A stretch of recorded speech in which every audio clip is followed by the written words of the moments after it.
नमस्कार दोस्तों, स्वागत है आपके हमारे चैनल लाइट ऑफ जीएस में।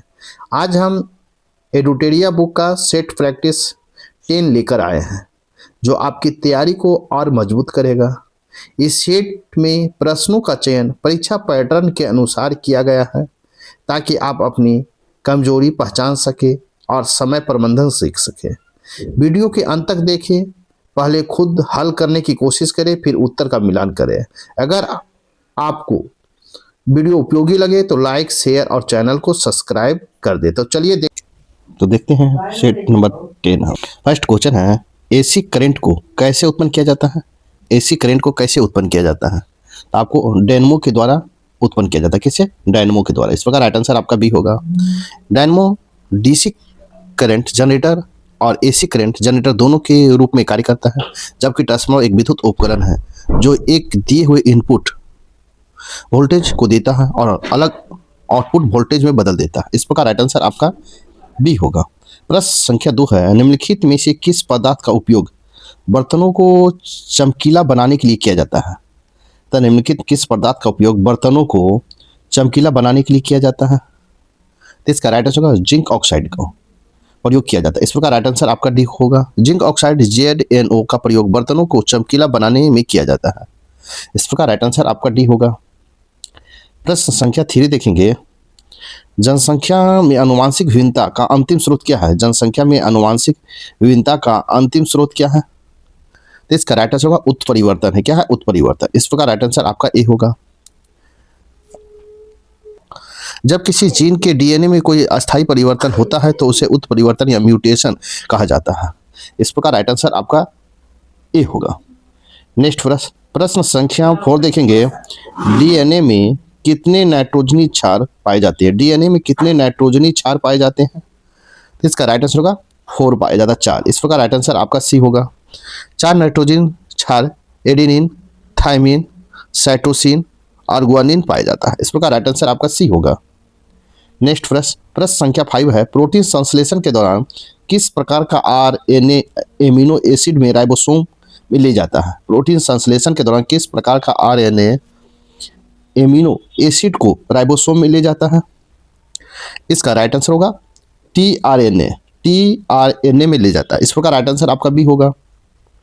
टीआरएनए ट्रांसफर आरएनए प्रोटीन संश्लेषण के दौरान एमिनो एसिड को राइबोसोम तक ले जाता है। इस प्रकार राइट आंसर आपका बी होगा। प्रश्न संख्या 6 देखेंगे, निम्नलिखित में से कौन सा सूक्ष्म जीव आमतौर पर फलीदार पौधों के लिए जैव उर्वरक के रूप में उपयोग किया जाता है? प्रश्न, निम्नलिखित में से कौन सा सूक्ष्म जीव आमतौर पर फलीदार पौधों के लिए जैव उर्वरक के रूप में उपयोग किया जाता है? तो इसका राइजोबियम का उपयोग किया जाता है। इस प्रकार राइट आंसर आपका बी होगा। राइजोबियम एक प्रकार का नाइट्रोजन फिक्सिंग बैक्टीरिया है जो आमतौर पर फलीदार पौधों के लिए जैव उर्वरक के रूप में उपयोग किया जाता है। इस प्रकार राइट आंसर बी होगा। नेक्स्ट प्रश्न संख्या 7 है, निम्नलिखित में से कौन सा असत फल का उदाहरण है? कहता असत फल का उदाहरण है। इसका राइट होगा स्ट्रॉबेरी है। इस प्रकार राइट आंसर आपका भी होगा। असत फल या स्यूडोकार्प एक ऐसा फल है जो किसी फूल के अंडाशय से नहीं बल्कि फूल के अन्य भागों से बनता है। असत फलों के उदाहरण में सेब, स्ट्रॉबेरी, अंजीर और अनानास शामिल है। इस प्रकार राइट आंसर आपका बी होगा। प्रश्न संख्या 8 देखेंगे, कार्बन डेटिंग द्वारा निम्नलिखित में से किसकी आयु का निर्धारण किया जाता है? कार्बन डेटिंग के द्वारा निम्नलिखित में से किसकी आयु का निर्धारण किया जाता है? इसका राइट आंसर होगा जीवाश्म का निर्धारण किया जाता है। इस प्रकार राइट आंसर आपका सी होगा। रेडियो कार्बन डेटिंग जंतुओं एवं पौधों के प्राप्त अवशेषों की आयु निर्धारण करने की विधि है। कार्बन 14 के द्वारा प्रयोग आपको किया जाता है।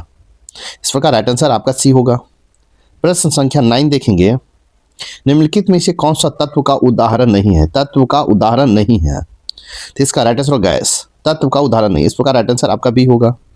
तत्व वह शुद्धतम पदार्थ है जिसे पदार्थ के किसी अन्य रूप में विभाजित नहीं किया जा सकता है। आपको नहीं किया जा सकता है। इस प्रकार राइट आंसर आपका बी होगा। प्रश्न संख्या 10 देखेंगे, निम्नलिखित में से कौन सा ऊतक पौधों की शक्ति प्रदान करता है? निम्नलिखित में कौन सा ऊतक पौधों को शक्ति प्रदान करता है? इसका राइट आंसर होगा अस्क्लेरेकाइमा। इस प्रकार राइट आंसर आपका सी होगा।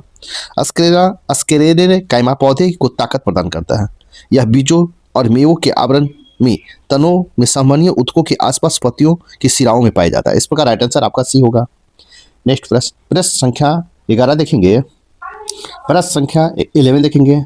ग्लाइकोसाइट, ग्रानुलोसाइट और एग्रेनुलोसाइट निम्नलिखित में से किसका वर्गीकरण है?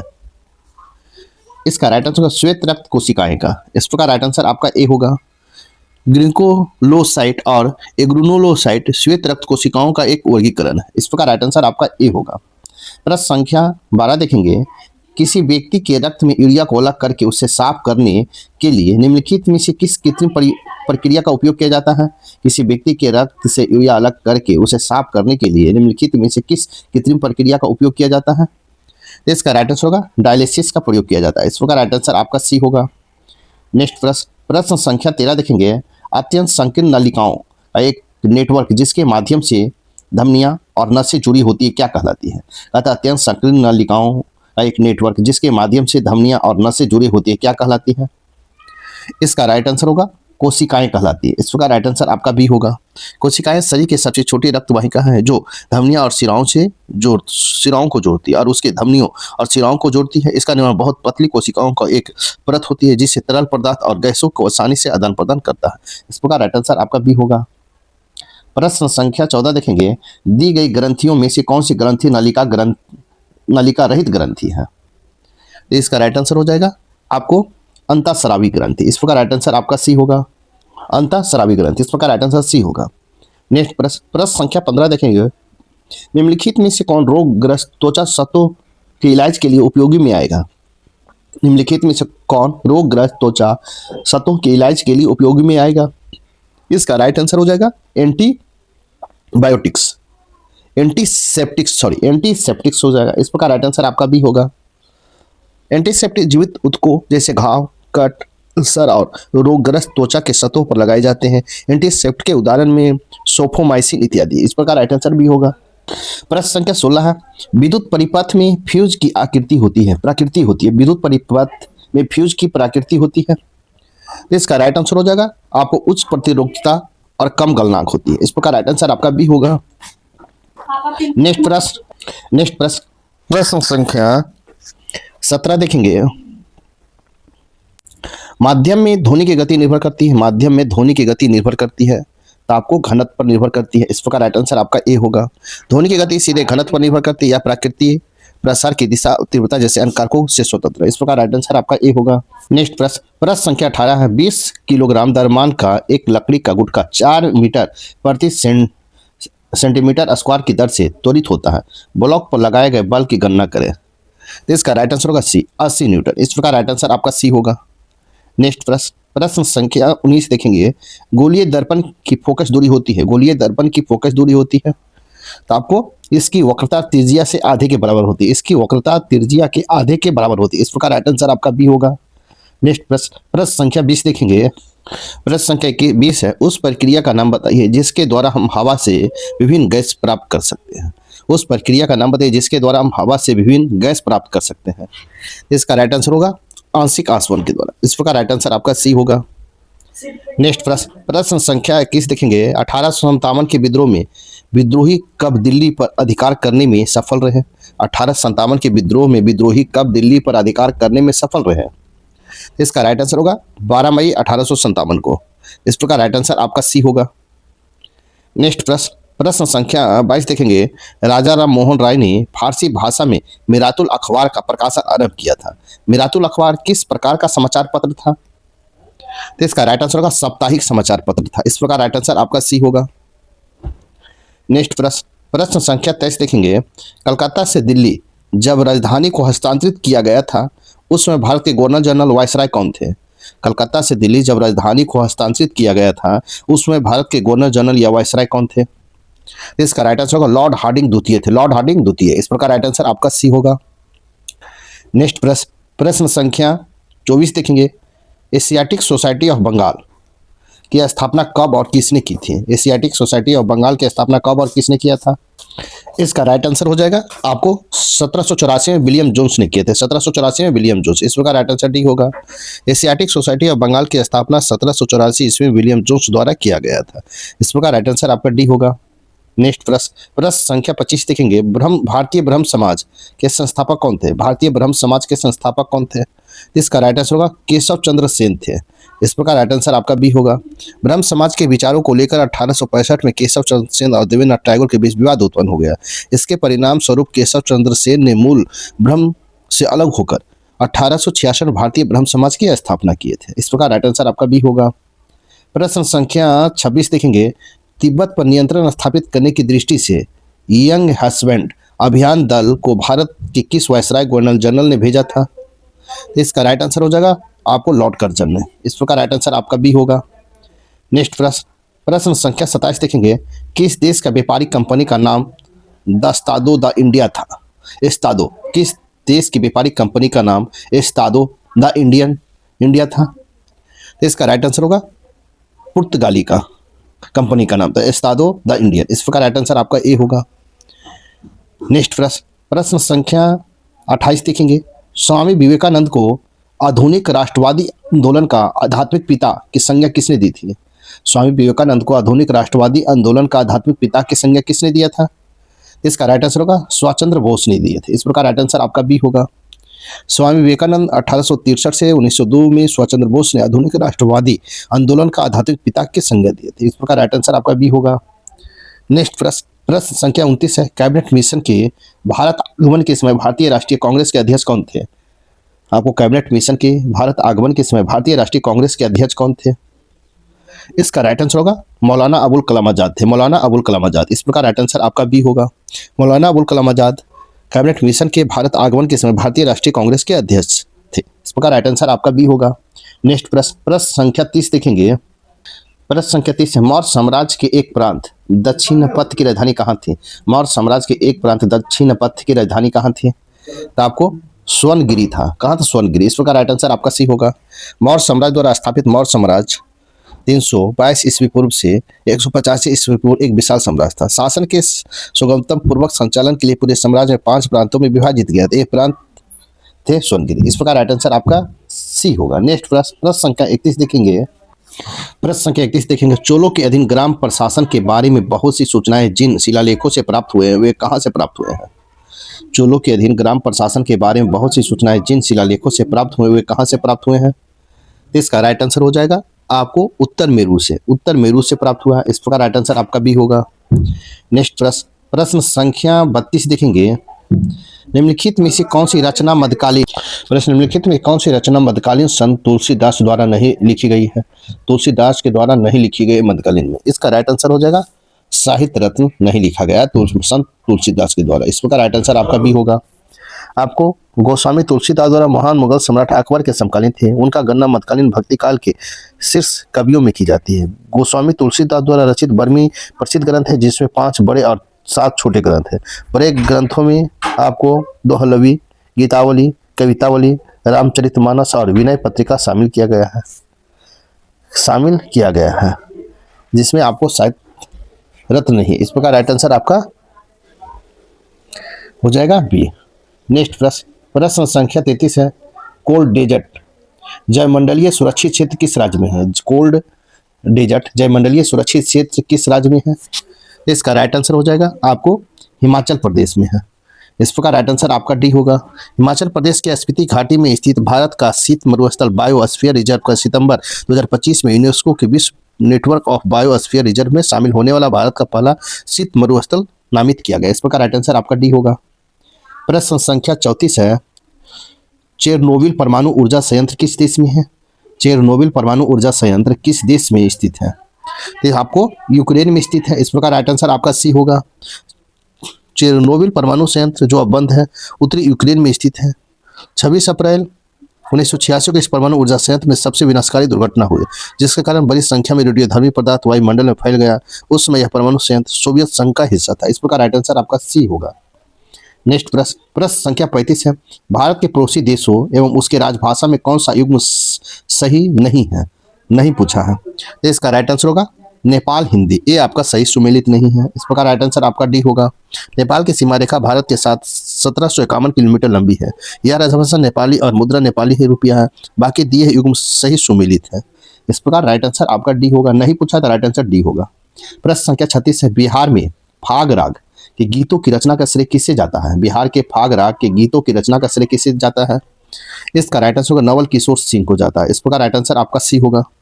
बिहार के प्रसिद्ध लोक विद्या फाग राग का प्रसिद्ध रचनाकार के रूप में नवल किशोर सिंह को माना जाता है। इस प्रकार राइट आंसर आपका सी होगा। नेक्स्ट प्रश्न, प्रश्न संख्या 37 है, विजाकपोट कहाँ है? विजाकपोट कहाँ है? इसका राइट आंसर होगा आंध्र प्रदेश में है। इस प्रकार राइट आंसर आपका ए होगा। आंध्र प्रदेश के विशाखापत्तनम बंदरगाह में विजाकपोट कहा जाता है। कर्नाटक में न्यू मंगलोर बंदरगाह है। गुजरात में कांडला बंदरगाह जिसे दीनदयाल बंदरगाह के नाम से जाना जाता है। आपको विजाग कहाँ है? तो आंध्र प्रदेश में। इस प्रकार राइट आंसर आपका ए होगा। प्रश्न संख्या 38 है, वेरीनाग झरने को किस नदी का उद्गम स्रोत है? वेरीनाग झरने किस नदी का उद्गम होता है? इसका राइट आंसर हो जाएगा झेलम नदी का। इस प्रकार राइट आंसर आपका डी होगा। झेलम नदी का उद्गम भारत के जम्मू कश्मीर स्थित वेरीनाग झरने से होता है। यह पीर पंजाल श्रेणी में स्थित है। इस प्रकार राइट आंसर डी होगा। प्रश्न संख्या 39 है, 1857 के विद्रोह के केंद्र एवं संबंधित नेतृत्वकर्ता का कौन सा मिलान गलत है? इसका राइट आंसर देखेंगे। इसका राइट आंसर होगा आपको ग्वालियर बेगम हजरतमल। ये आपका गलत है। गलत पूछा है तो राइट आंसर आपका डी होगा, क्योंकि 1857 के विद्रोह में ग्वालियर क्षेत्र का मुख्य रूप से रानी लक्ष्मीबाई और तात्या टोपे ने किया था। किसने? लक्ष्मीबाई। लक्ष्मीबाई और तात्या टोपे ने किया था ना। गलत पूछा था, राइट आंसर आपका डी होगा। नेक्स्ट प्रश्न, प्रश्न संख्या 40 है, केंद्रीय पक्षी शोध संस्थान कहाँ स्थित है? केंद्रीय पक्षी शोध संस्थान कहाँ स्थित है? तो आपको इज्जत नगर में स्थित है। इस प्रकार राइट आंसर आपका बी होगा। नेक्स्ट प्रश्न, प्रश्न संख्या 41 है, राग मियाँ का मल्हार की रचयिता किसे माना जाता है? राग मियाँ की मल्हार की रचयिता किसे माना जाता है? इसका राइट आंसर होगा तानसेन को माना जाता है। इस प्रकार राइट आंसर आपका ए होगा। राग मल्हार या मियाँ की मल्हार एक हिंदुस्तानी शास्त्रीय मानसून राग है जिसे संगीत सम्राट तानसेन द्वारा रचित माना जाता है। यह राग वर्षा ऋतु की सुंदरता और मूसलाधार बारिश से जुड़ा हुआ है। इस प्रकार राइट आंसर आपका ए होगा। प्रश्न संख्या 42 है, मिर्च में तीखापन किस रसायन के कारण होता है? मिर्च में तीखापन किस रसायन के कारण होता है? आपको कैप्सिन के कारण, कैप्सेसिन के कारण होता है। इस प्रकार राइट आंसर आपका बी होगा। मिर्च में तीखापन के लिए कैप्सेसिन नामक रासायनिक यौगिक जिम्मेदार होता है। इस प्रकार राइट आंसर आपका बी होगा। नेक्स्ट प्रश्न संख्या 43 देखेंगे। प्रश्न संख्या 43 है, नोबेल पुरस्कार जीतने वाले व्यक्ति और क्षेत्र में कौन सा युग्म सही सुमेलित नहीं है? यदि नोबेल पुरस्कार जीतने वाले व्यक्ति के क्षेत्र और कौन सा युग्म सही सुमेलित नहीं है? तो आपको रविन्द्रनाथ टैगोर 1913 साहित्य सही है। कैलाश सत्यार्थी 2014 शांति सही है। अभिजीत बनर्जी ये आपका सही नहीं है, क्योंकि अभिजीत बनर्जी को वर्ष 2019 में दिया गया था। वो भी वैश्विक गरीबी को दूर करने हेतु प्रयोगात्मक दृष्टिकोण और उनके कार्य के लिए अर्थशास्त्र का नोबेल पुरस्कार दिया गया था। तो आपको ए नहीं होगा, सी नहीं। अमर सिंह 1998 ए आपका सही है। आपको नहीं पूछा तो राइट आंसर आपका सी होगा। प्रश्न संख्या 44 है, इनमें से कौन सा कृति तुलसीदास की नहीं है? तुलसीदास की कृति नहीं है। इसका राइट आंसर हो जाएगा साहित्य लहरी। आपको तुलसीदास की कृति नहीं है। इस प्रकार राइट आंसर आपका सी होगा। नेक्स्ट प्रश्न संख्या 45 है, एशिया को अफ्रीका से अलग करने वाले नहर का नाम क्या है? एशिया को अफ्रीका से अलग करने वाले नहर का नाम क्या है? तो इसका राइट आंसर हो जाएगा आपको स्वेज नहर है। इस प्रकार राइट आंसर आपका बी होगा। नेक्स्ट प्रश्न संख्या 46 है, भारत में अनवरत योजना किस अवधि में प्रभावित थे? भारत में अनवरत योजना किस अवधि में प्रभावित थे? तो आपको 1978-80 में प्रभावित था। भारत में अनवरत योजना 1978 से 80 तक प्रभावी रही थी। इस प्रकार राइट आंसर आपका बी होगा। नेक्स्ट प्रश्न संख्या 47 है, निम्नलिखित युग्मों में से कौन सा युग्म सही सुमेलित नहीं है? तो इसका नहीं पूछा है, तो इसका हो जाएगा प्लिनी, पेरिप्लस ऑफ पेरिथियंस। पेरिप्लस ऑफ पेरिथियंस सी के रचनाकार के बारे में जानकारी नहीं है। आपको नहीं पूछा तो राइट आंसर आपका ए होगा, क्योंकि प्लिनी नहीं होगा, इसका जानकारी उपलब्ध नहीं है। नेक्स्ट प्रश्न संख्या 48 है, निम्नलिखित कथनों का चुनाव करें। 1 में 8 डिग्री चैनल मालदीव को मिनिकॉय से अलग करती है। 2 में 9 डिग्री चैनल मिनिकॉय लक्षद्वीप को अलग करती है। 3 में पाक जल संधि श्रीलंका को जफाना प्रायद्वीप से अलग करती है। 4 में है 10 degree channel Andaman Nicobar Indonesia से अलग करती है। निम्न में से कौन सत्य है? तो इसका राइट आंसर हो जाएगा आपको सत्य है, तो 1, 2 और 3, 1, 2 और 3 आपका सत्य है। इस प्रकार राइट आंसर आपका सी होगा।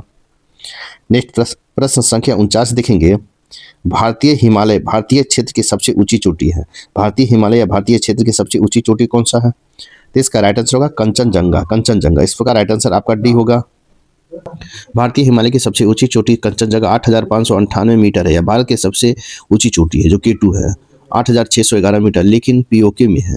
अन्नपूर्णा की ऊंचाई आपको 8091 मीटर है, जबकि धौलागिरी की ऊंचाई 8172 मीटर है। इसलिए भारत की सबसे ऊंची चोटी कंचनजंगा। इस प्रकार राइट आंसर आपका डी होगा। नेक्स्ट प्रश्न संख्या 50 देखेंगे, क्षेत्रफल की दृष्टि से भारत का सबसे बड़ा केंद्र शासित प्रदेश कौन है? क्षेत्रफल की दृष्टि से सबसे बड़ा केंद्र शासित प्रदेश कौन है? तो आपको लद्दाख है। इस प्रकार राइट आंसर आपका सी होगा। क्या होगा? लद्दाख है। इस प्रकार राइट आंसर आपका सी होगा। प्रश्न संख्या 51 है, निम्न में से कौन ब्रह्मपुत्र की सहायक नदी नहीं है? ब्रह्मपुत्र की सहायक नदी नहीं है तो आपको भवानी सहायक नदी नहीं है। इस प्रकार राइट आंसर आपका डी होगा। भवानी कावेरी नदी की सहायक नदी है, ना कि ब्रह्मपुत्र की। इस प्रकार राइट आंसर डी होगा। नेक्स्ट प्रश्न, प्रश्न संख्या 52 है, रेगुर मिट्टी पाई जाती है। रेगुर मिट्टी पाई जाती है तो रेगुर मिट्टी आपको महाराष्ट्र, गुजरात और मध्य प्रदेश तीनों में पाया जाता है। इस प्रकार राइट आंसर आपका डी होगा। नेक्स्ट प्रश्न, प्रश्न संख्या 53 है, राज्य मंत्री परिषद किसके प्रति उत्तरदायी होते हैं? राज्य मंत्री परिषद किसके प्रति उत्तरदायी होते हैं? तो आपको विधानसभा के प्रति उत्तरदायी होता है। इस प्रकार राइट आंसर आपका बी होगा। राज्य मंत्री परिषद सामूहिक रूप से राज्य के निर्वाचन विधानसभा के प्रति उत्तरदायी होता है। इस प्रकार राइट आंसर आपका बी होगा। नेक्स्ट प्रश्न, प्रश्न संख्या 54 देखेंगे। प्रश्न संख्या 54 देखेंगे, पंचायत चुनाव का निर्देशन कौन करता है? पंचायत चुनाव का निर्देशन कौन करता है? तो आपको राज्य निर्वाचन आयोग करता है। इस प्रकार राइट आंसर आपका सी होगा।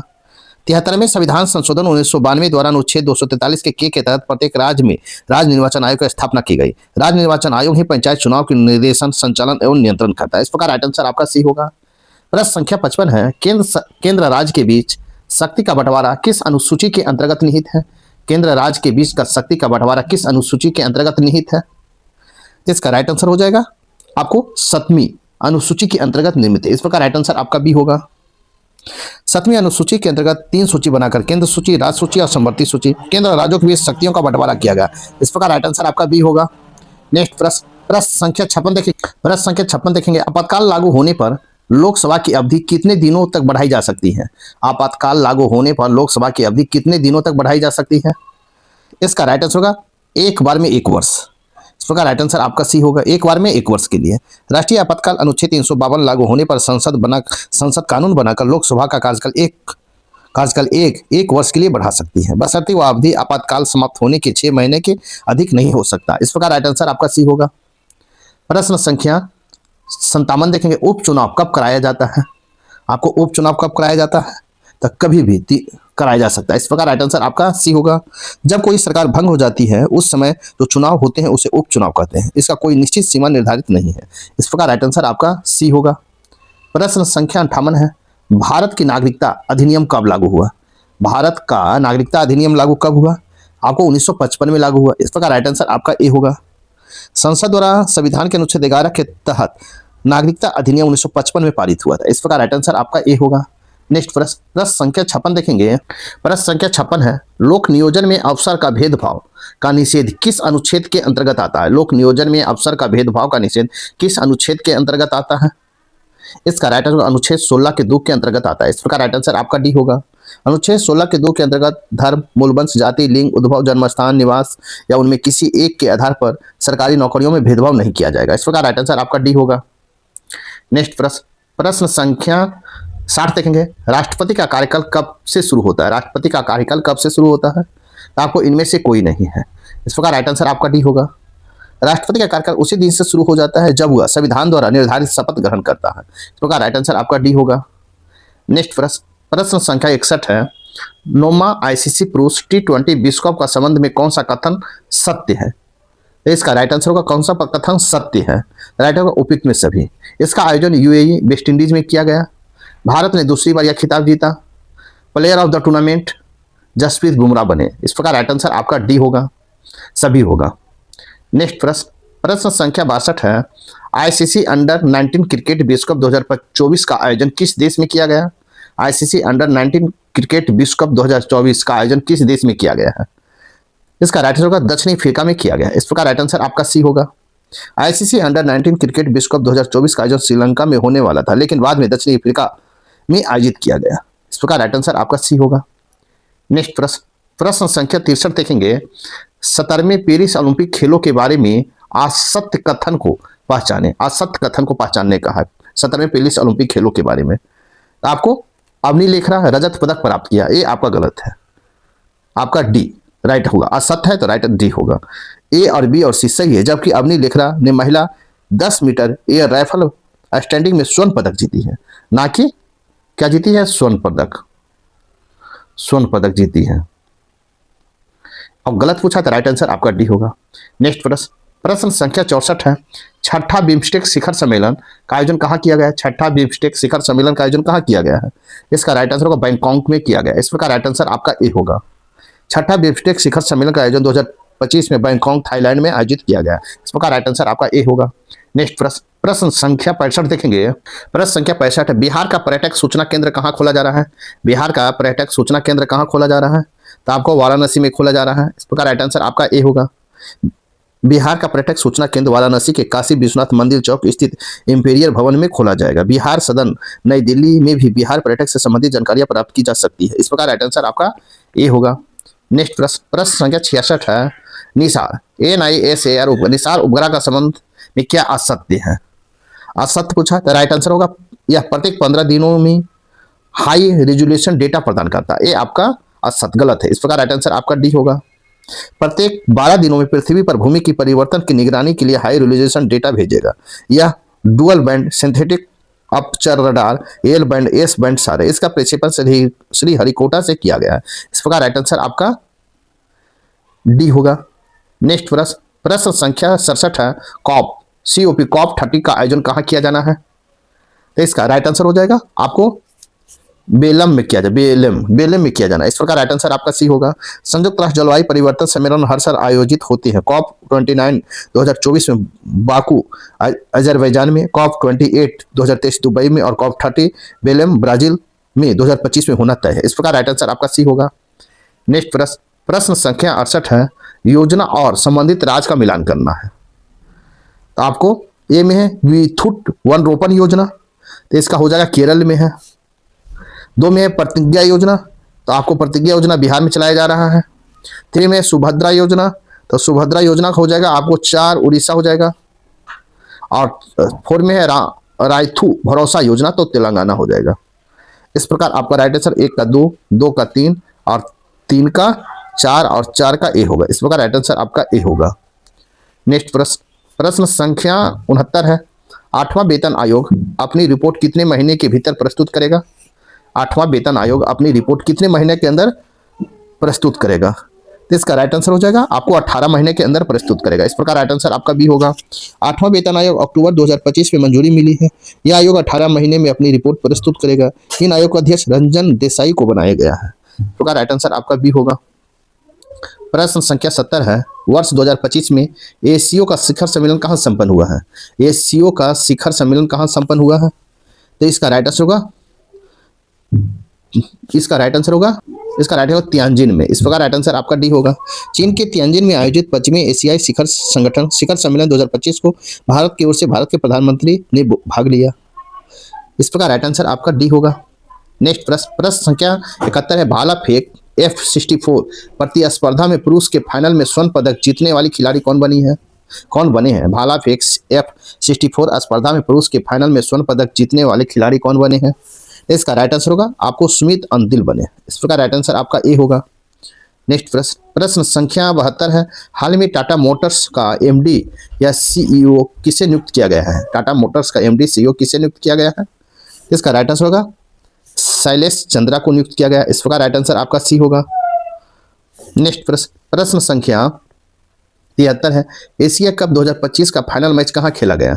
एशिया कप 2025 का फाइनल मैच कहाँ खेला गया है? तो आपको संयुक्त अरब अमीरात में खेला गया है। इस प्रकार राइट आंसर आपका ए होगा। 2025 का एशिया कप टूर्नामेंट का 17वां संस्करण का आयोजन UAE संयुक्त अरब अमीरात में खेला गया है। इस प्रकार राइट आंसर आपका ए होगा। प्रश्न संख्या 74 है। किसने 7वां सैफ अंडर-17 महिला चैंपियनशिप का खिताब जीता है? किसने 7वां सैफ अंडर-17 महिला चैंपियनशिप का खिताब जीता है? इसका राइट आंसर होगा भारत ने जीता है। इस प्रकार राइट आंसर आपका बी होगा। नेक्स्ट प्रश्न संख्या 75 देखेंगे। प्रश्न संख्या 75 है। हाल ही में किसे UNEP young champion of the earth पुरस्कार 2025 किसे दिया गया है? हाल ही में UNEP young champion of the earth पुरस्कार 2025 में किसे दिया गया है? इसका राइट होगा जीनाली मोदी को दिया गया। इस प्रकार राइट आंसर आपका बी होगा। प्रश्न संख्या 76 है। घोरडो गांव किस राज्य से संबंधित है? तो घोरडो गांव किस राज्य से संबंधित है? तो इसका राइट आंसर देखेंगे हम, आपको गुजरात से संबंधित है। इस प्रकार राइट आंसर आपका बी होगा। प्रधानमंत्री सूर्य घर मुक्त बिजली योजना के तहत गुजरात के घोरडो गांव को सौर गांव का दर्जा प्रदान किया है। यह मान्यता पूर्व में 3 राज्यों को दिया गया। इस प्रकार राइट आंसर आपका बी होगा। नेक्स्ट प्रश्न संख्या 77 देखेंगे। 67वां ग्रैमी अवार्ड में एल्बम ऑफ द ईयर का पुरस्कार किसे दिया गया है?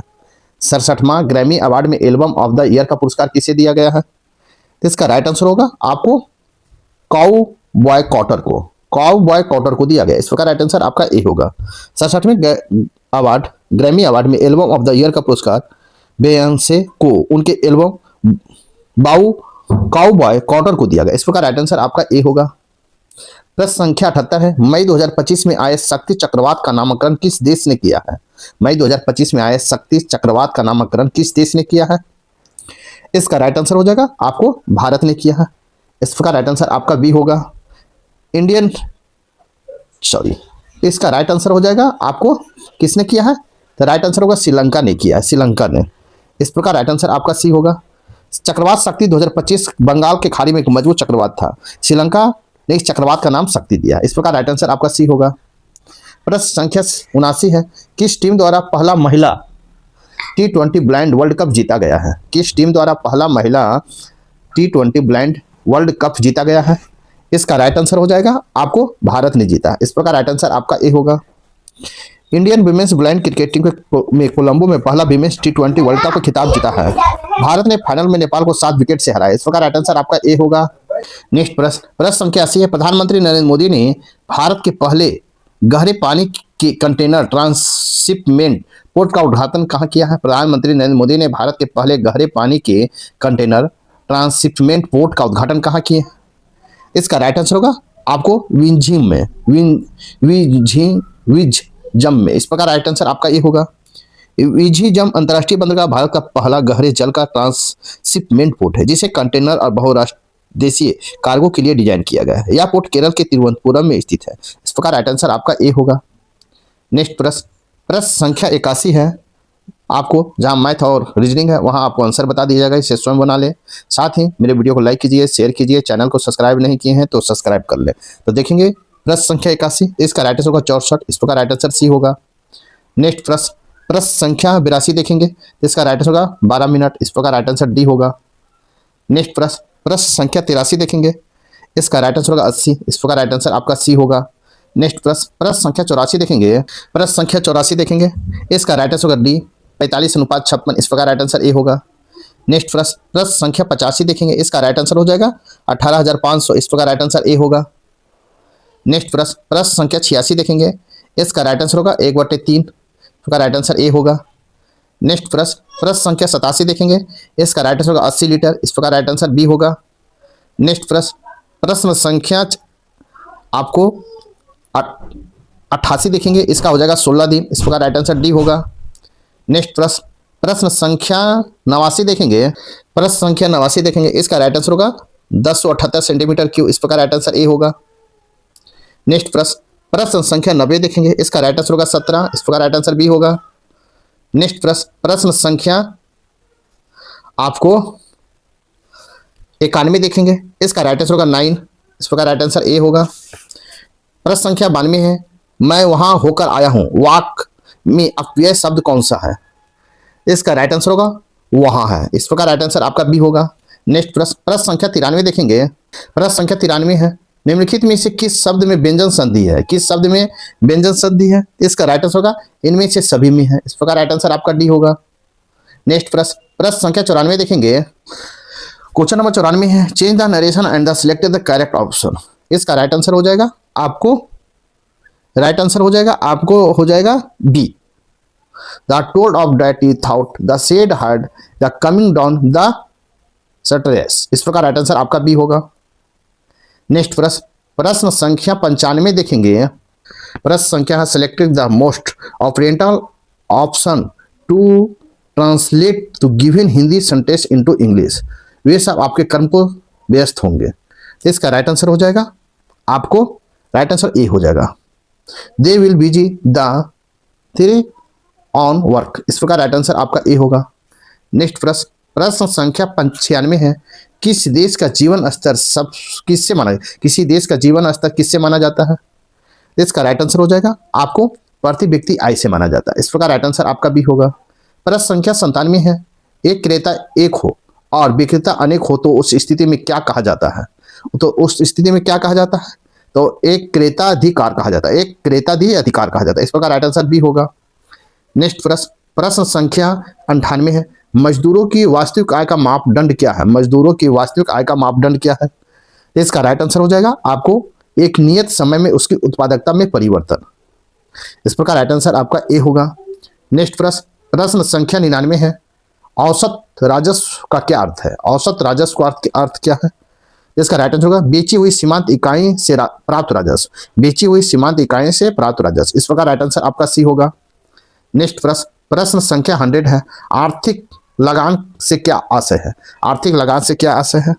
तो आपको श्रम के उपयोग के बदले किया गया भुगतान, श्रम के उपयोग के बदले किया गया भुगतान आर्थिक लगान से संबंधित है। इस प्रकार राइट आंसर आपका ए होगा।